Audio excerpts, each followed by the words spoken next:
ശ്രീ വിഷ്ണു സഹസ്രനാമം നിരവധി നൂറ്റാണ്ടുകളായി ഭാരതീയർ നിത്യവും പാരായണം ചെയ്തു വരുന്ന ഒരു ഉത്തമ സ്തോത്രമാണ് വിഷ്ണു സഹസ്രനാമം. വ്യാസപ്രണീതമായ മഹാഭാരതത്തിൽ ഉൾപ്പെട്ട വിഷ്ണു സഹസ്രനാമത്തിനാണ് അധികം ജനപ്രീതി ലഭിച്ചിരിക്കുന്നത്. അതിഭീഷണമായ മഹാഭാരത യുദ്ധത്തിനു ശേഷം ഭഗവാൻ ശ്രീകൃഷ്ണന്റെ നിർദ്ദേശമനുസരിച്ച് യുധിഷ്ഠിരൻ ശരശയ്യയിൽ മരണവും പ്രതീക്ഷിച്ചു കിടന്നിരുന്ന ഭീഷ്മാചാര്യരെ കണ്ടു വന്ദിച്ച് അനുഗ്രഹം തേടുകയുണ്ടായി.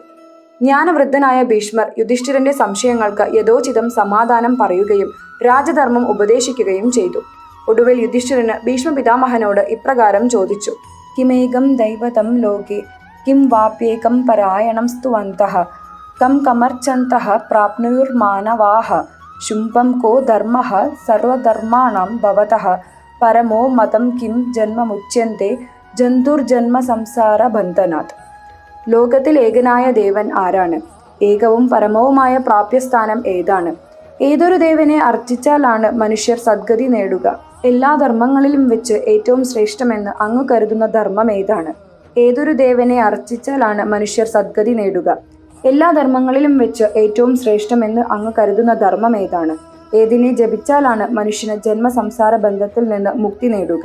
ഈ ചോദ്യങ്ങൾക്കുത്തരമായി ജഗത് പ്രഭുവും അനന്തനും ദേവദേവനുമായ വിഷ്ണുവാണ് ഏകനായ ദേവനെന്നും അവിടുന്നാണ് സകലതിനും പ്രാപ്യസ്ഥാനമെന്നും അവിടുത്തെ സ്തുതി ചെയ്യുകയും അർച്ചിക്കുകയും ചെയ്യുകയാണ് ഏറ്റവും ശ്രേഷ്ഠമായ ധർമ്മമെന്നും ഭക്തിപൂർവ്വം സഹസ്രനാമം ജപിച്ചുകൊണ്ട് ഭഗവാനെ അർച്ചിക്കുന്ന മനുഷ്യർ ജന്മമരണ രൂപമായ സംസാരത്തിൽ നിന്നും മുക്തരായി സദ്ഗതി നേടുന്നു എന്നും ഭീഷ്മർ ഉത്തരം നൽകി. തദനന്തരം ഭീഷ്മർ യുധിഷ്ഠിരന് ഉപദേശിച്ചതാണ് ശ്രീ വിഷ്ണു സഹസ്രനാമ സ്തോത്രം. എല്ലാ സജ്ജനങ്ങൾക്കും ഭഗവാന്റെ ഈ സഹസ്രനാമം എന്നും ജപിക്കാനുള്ള ദൃഢഭക്തിയും സന്മനസ്സും ഉണ്ടാവട്ടെ. ഓം വിഷ്ണവേ നമഃ.